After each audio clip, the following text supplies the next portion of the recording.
और तू मेरी बात सुन, इससे पहले हमें कोई देख ले, इससे अपने अड्डे पहुंचाना होगा।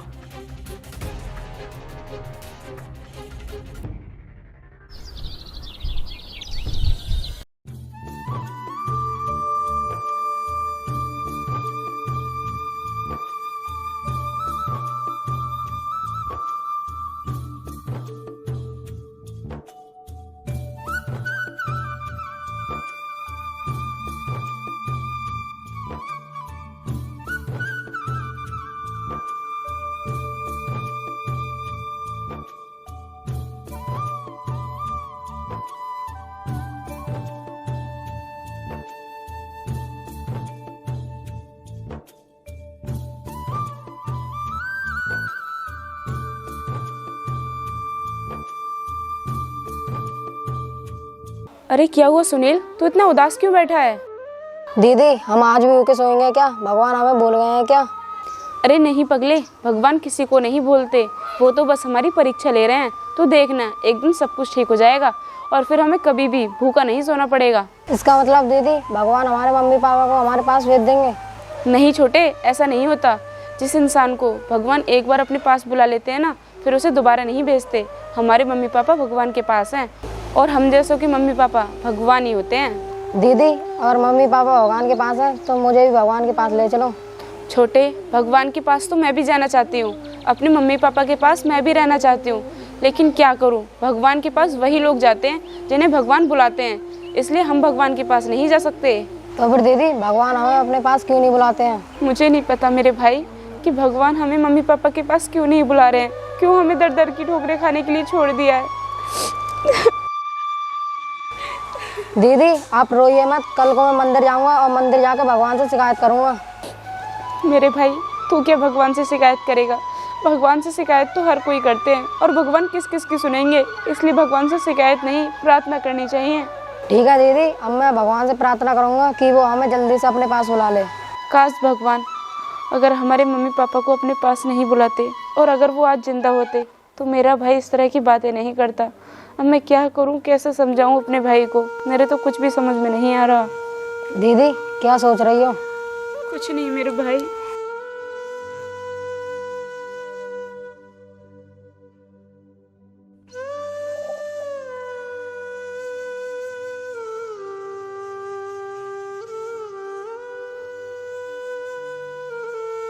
क्या रोना धोना लगा रखा है इस घर में?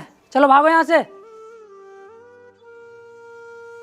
ये क्या बकवास कर रहे हो? हमारा घर, हम अपने घर में कुछ भी करें, तुम होते कौन हो हमें हमारे घर से निकालने वाले? पहली बार तो ये घर तुम्हारा नहीं मेरा है। और क्या बोली तू? कौन होता हूँ मैं यहाँ से तुम्हें भगाने वाला? मैं इस घर का नया मालिक हूँ, समझी तू? ऐसा कैसे हो सकता है? ये घर हमारे माता पिता का है, हमारे माता पिता ने अपनी खून पसीने की कमाई से इस घर को बनाया है, फिर ये घर तुम्हारा कैसे हो सकता है?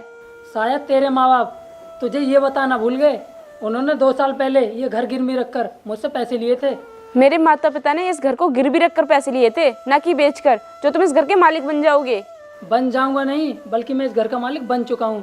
और तू जानना चाहती है तो सुन, तेरे माँ बाप ने 2 साल पहले मुझसे एक वादा किया था, अगर वो 2 साल में पैसे नहीं लौटा पाए तो ये घर मेरा हो जाएगा। अब 2 साल से ज़्यादा हो गए, इस घर का मालिक मैं हूँ।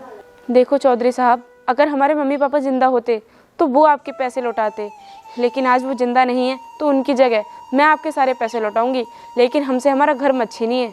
देखो, मैं तुम्हारे इस घर को छीन नहीं रहा हूँ, बल्कि मैंने तुम्हारे माँ बाप को इस घर के बदले के पैसे दिए थे। अब तुम्हारी भलाई इसी में, तुम यहाँ से निकल जाओ, वरना मजबूरन मुझे पुलिस को बुलाना पड़ेगा। लेकिन चौधरी साहब, हम इस घर को छोड़कर जाएंगे कहाँ? इस घर के अलावा हमारे पास और कोई ठिकाना भी नहीं है। देखो, हमें हमारे घर से मत निकालो, हम तुम्हारे आगे हाथ जोड़ते हैं। तुम कहाँ जाओगे कहाँ नहीं, इससे मुझे कोई मतलब नहीं है। तुम चाहे कहीं जाकर मरो, लेकिन मेरे इस घर से निकलो। चलो निकलो यहाँ से।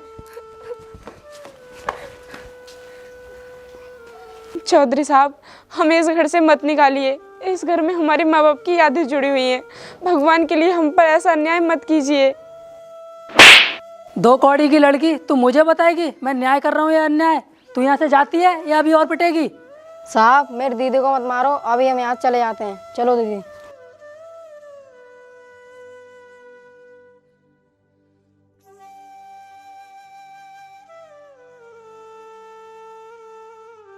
अगर लोग इसी तरह मुझसे पैसे लेकर मरते रहे ना तो बहुत जल्दी मैं इस गांव का मालिक बन जाऊंगा।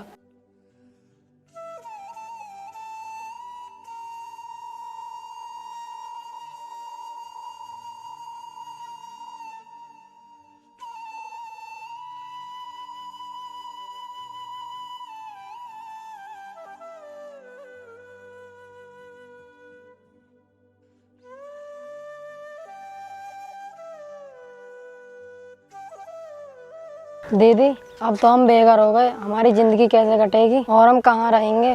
भाई हम कहीं भी रह लेंगे लेकिन इस गांव में नहीं रहेंगे। हमें इस गांव से दूर जाना होगा, तभी हमारी ज़िंदगी के दुख दूर होंगे।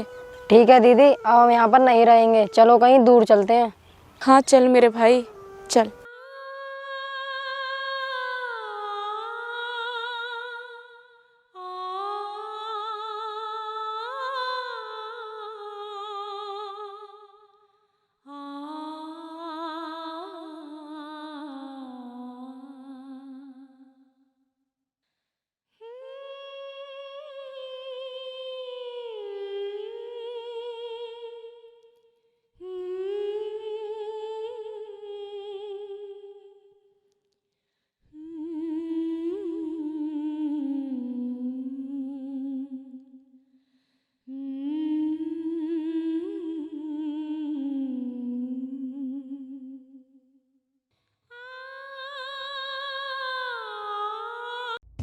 देखा मेरे शैतानी दिमाग का कमाल।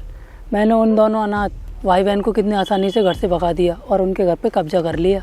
हाँ ये बात तो माननी पड़ेगी, वाकई आपका और आपके शैतानी दिमाग का कोई तोड़ नहीं है। ऐसा दिमाग किसी का हो ही नहीं सकता। भगवान ऐसा दिमाग ना हम जैसे चौधरीयों को देता है। लेकिन चौधरी साहब मेरे समझ में एक बात नहीं आ रही है, आप बुरा ना मानो तो पूछूं?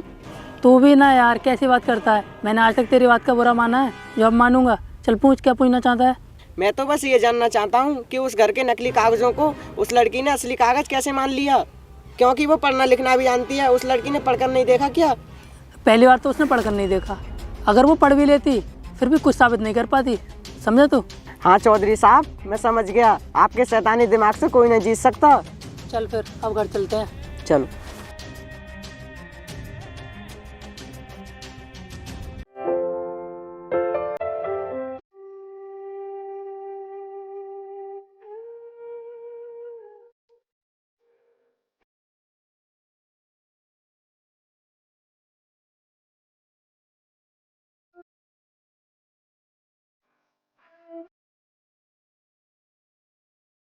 भाई अब हम यहीं पर रहेंगे, यहीं रहकर अपनी ज़िंदगी की नई शुरुआत करेंगे।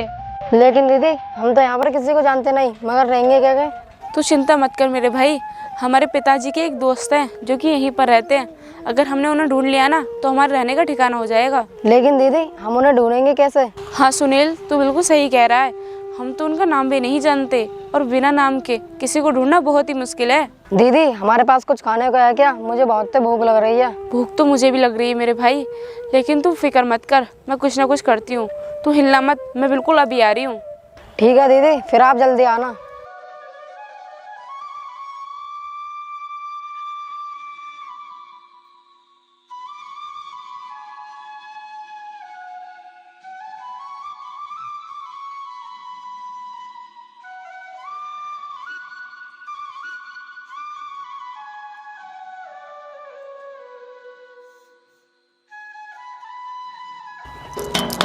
घर में कोई है क्या?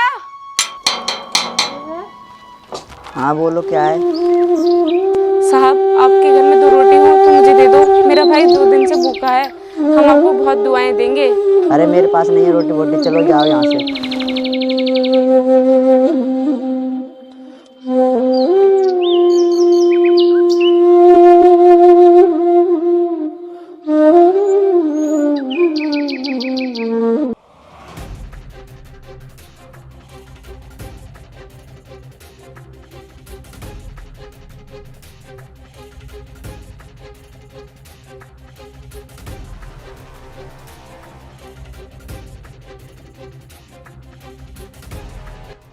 भाई देख कितना ज़बरदस्त माल आ रहा है। हाँ भाई सच में बहुत टॉप माल है, और अपने हत्थे लग गया तो पैसे ही पैसा होगा। लेकिन भाई ये है कौन? ये यहाँ की तो नहीं लगती। अबे ये कहीं की भी हो, हमें इससे क्या मतलब, हमें तो बस पैसों से मतलब है। ठीक है तो फिर आने दो इसको।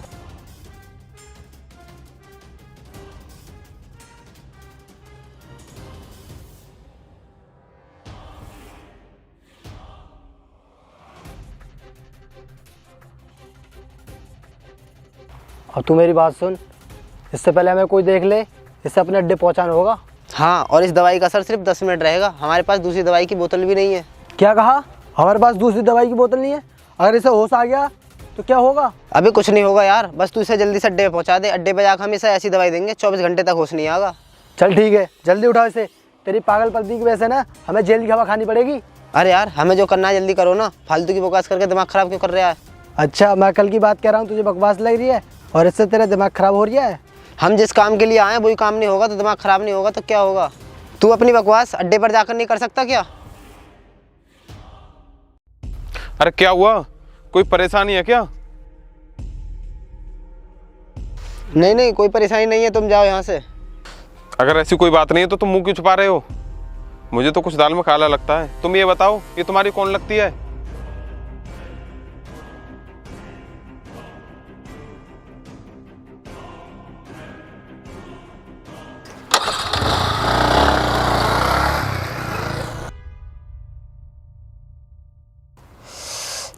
मैं कहाँ हूँ? मेरा भाई कहाँ है?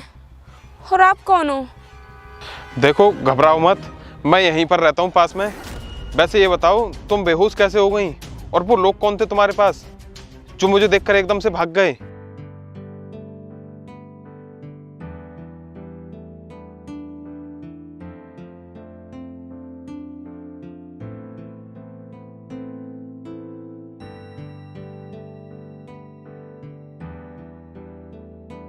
अगर आप टाइम पर नहीं आते तो पता नहीं वो दरिंदे मेरे साथ क्या करते। देखो, घबराओ मत, जो होता है ना सही के लिए ही होता है। वैसे तुम अपने भाई की जिक्र कर रही थी कुछ, कहाँ है तुम्हारा भाई? मुझे लगता है वो तुम्हारा इंतजार कर रहा होगा। चलें? मैं तो अपने भाई के लिए रोटी लेने के लिए आई थी, लेकिन मुझे तो रोटी कहीं भी नहीं मिली। अब मैं खाली हाथ अपने भाई के पास कैसे जाऊं, क्योंकि वो तो बहुत भूखा है। देखो, मैं तुम्हारे भाई की भूख का कुछ ना कुछ इंतजाम जरूर करूंगा। पहले तुम मुझे अपने भाई के पास लेकर चलो। ठीक है साहब, चलिए।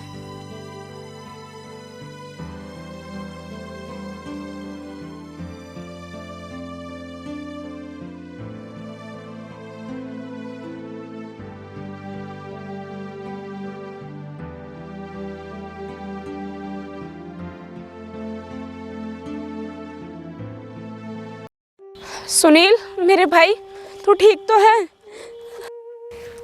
मैं ठीक हूँ दीदी, मगर आपने इतनी देर कहाँ लगा दी? मुझे बहुत भूख लगी है, मुझे कुछ खाने को दो। क्या हुआ दीदी, दो ना कुछ खाने को। छोटू, जब तेरी दीदी के पास कुछ खाने के लिए है ही नहीं तो वो बेचारी तुझे कहाँ से दें? दीदी आप रोइए मत, आपने कोशिश तो की, आपका इसमें कोई दोष नहीं है।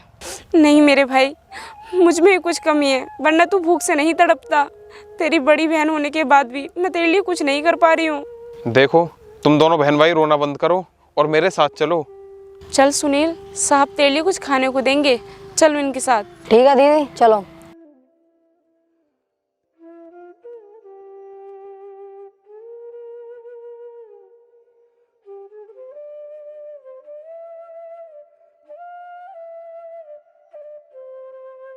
तुम यहाँ पर बैठो, मैं तुम्हें कुछ खाने के लिए लेकर आता हूँ। ठीक है साहब।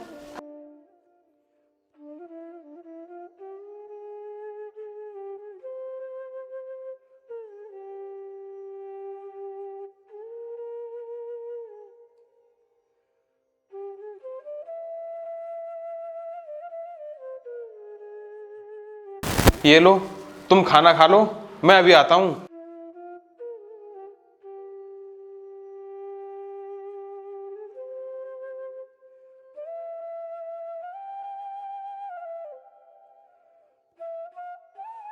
सुनील, जल्दी जल्दी खाना खा ले, फिर हमें पिताजी के दोस्त को भी तो ढूंढना है। दीदी इन्हीं भैया से पूछ लेते हैं, ये भैया अपनी जरूर मदद करेंगे। तू सही कह रहा है, वो अपनी मदद करने के लिए मना नहीं करेंगे। खा लिया खाना तुम दोनों ने? भर गया तुम्हारा पेट या कुछ और ला कर दूं? नहीं भैया, हमारा पेट भर गया, हमें अब और कुछ नहीं चाहिए। ठीक है तो फिर अब तुम ये बताओ, तुम कौन हो और तुम्हारा घर कहाँ पर है? जिससे कि मैं तुम्हें सही सलामत तुम्हारे माँ बाप के पास पहुंचा सकूं। नहीं साहब, हमारे माता पिता नहीं हैं और ना ही हमारा कोई घर है। हम तो इस शहर में अपना गुजारा करने के लिए आए हैं, क्योंकि मेरे पिताजी के दोस्त ना यहीं पर रहते हैं। हम उन्हीं को ढूंढते फिर रहे हैं। अच्छा, ऐसा है तो तुम मुझे उनका नाम बताओ, मैं तुम्हें अभी उनके पास पहुंचा दूंगा। साहब, हमें उनका नाम तो नहीं पता और ना ही हमने कभी उन्हें देखा है, लेकिन हाँ, पिताजी उन्हें राणा जी कहकर बुलाते थे। राणा जी? राणा जी तो यहाँ बहुत सारे लोगों को कहते हैं। तुम ना उनका पूरा नाम बताओ मुझे, तभी मैं तुम्हारे पिताजी के दोस्त के पास पहुंचा सकता हूँ तुम्हें। भैया जी, पिताजी ने तो उनका पूरा नाम मुझे कभी नहीं बताया, लेकिन हाँ, वो ये कहते थे कि वो दोनों बिल्कुल साथ साथ पढ़ते थे। साथ में पढ़ते थे? देखो, तुम अब मुझे ना अपने पिताजी का नाम बताओ और तुम कहाँ से आई हो उस गांव का नाम बताओ, तभी मैं कुछ कर सकता हूँ। भैया, मेरे पिताजी का नाम रामनाथ था और हमारे गांव का नाम किशनपुर। रामनाथ, किशनपुर? कहीं तुम रामनाथ पांडे की बेटी तो नहीं हो? हाँ भैया, मेरे पिताजी का पूरा नाम रामनाथ पांडे ही था, लेकिन आपको मेरे पिताजी का पूरा नाम कैसे पता और आप उनके बारे में कैसे जानते हो? तुम जिनको ढूंढते हुए यहाँ पर आई हो ना, मैं उन्हीं का बेटा हूँ।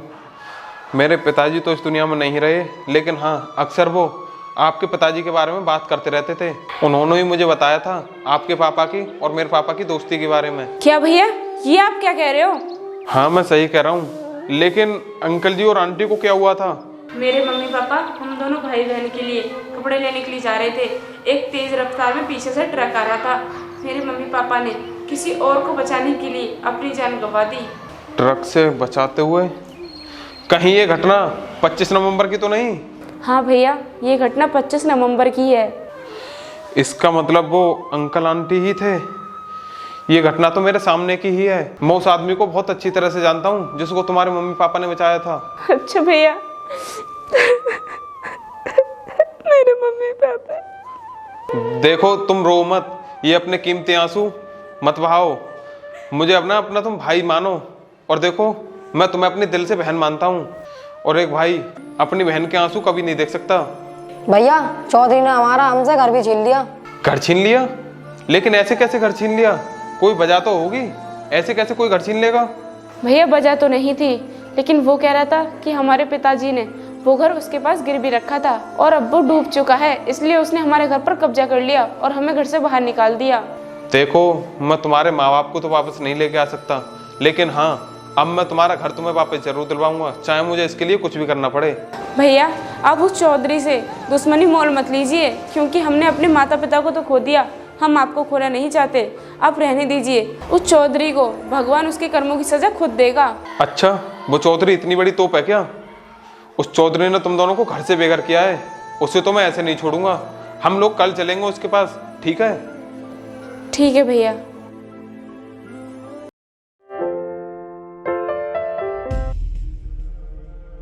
देखिए वकील साहब, इतिहास गवाह है, जिसने भी हमारे खिलाफ आवाज़ उठाई है, हमने उसकी आवाज़ को हमेशा के लिए दबा दिया है।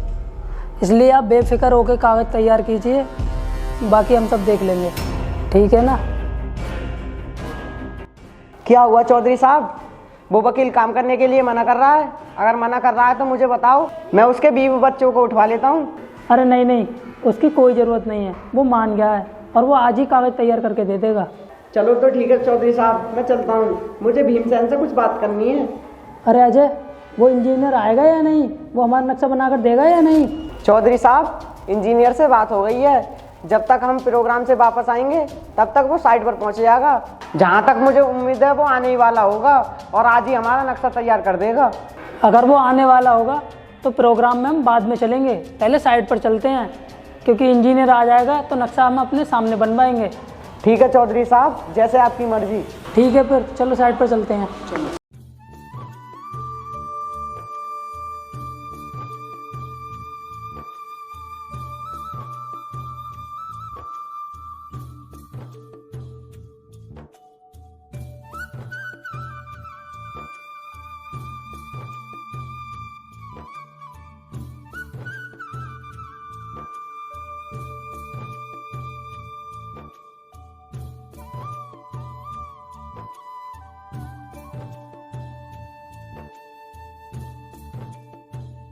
चौधरी साहब, मुझे किसी अर्जेंट काम से बाहर जाना है। इंजीनियर आ जाए तो आप खुद बात कर लेना। ठीक है, तुम जाओ, मैं अपने आप बात कर लूँगा। ठीक है।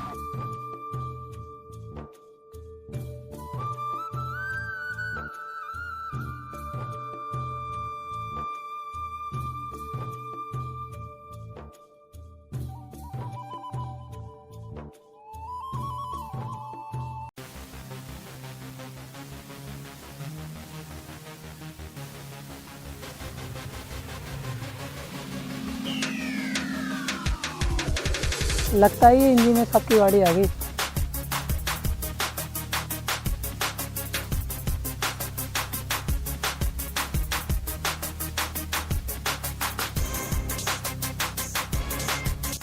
अरे राणा जी, आप यहाँ कैसे? कहीं आप ही तो वो इंजीनियर नहीं जो यहाँ आने वाले थे? मैं कोई इंजीनियर नहीं हूँ। वैसे मुझे यकीन नहीं था तू मुझे पहचान लेगा। तेरी याददाश्त ना बहुत अच्छी है जो तूने मुझे पहचान लिया। अरे राणा जी, आप ये कैसी बातें कर रहे हो? मैं आपको कैसे भूल सकता हूँ? आखिर आपके एहसान है मुझ पर, और एहसान को भुलाया नहीं जाता। ये सब बातें करके ना नाटक मत कर, क्योंकि अगर तू एहसान मानता ना तो जिसने तुझ पर एहसान किया था उस आत्मा को तू कभी दुख नहीं पहुँचाता। अरे राणा जी, आप ये कैसी बातें कर रहे हो? मैं आपके लिए दुख पहुंचाने के बारे में सोच भी नहीं सकता। दुख पहुंचाना तो बहुत दूर की बात है। और अगर आपको लगता है कि मैं गलत हूं तो साबित कीजिए। सांच को कभी आँच नहीं होती, मैं अभी सब साबित कर दूंगा। लेकिन तू उससे पहले मुझे एक बात बता, जिस इंसान ने तुझे मरने से बचाया था तूने उसी के बच्चों को घर से बेघर कर दिया। तुझे उनकी मासूमियत पर जरा भी तरस नहीं आया? आप किसके बारे में बात कर रहे हो? जरा मुझे भी तो बताओ, मैंने किसके बच्चों को घर से बेघर कर दिया? अभी बताता हूँ। बहन, जरा बाहर आना।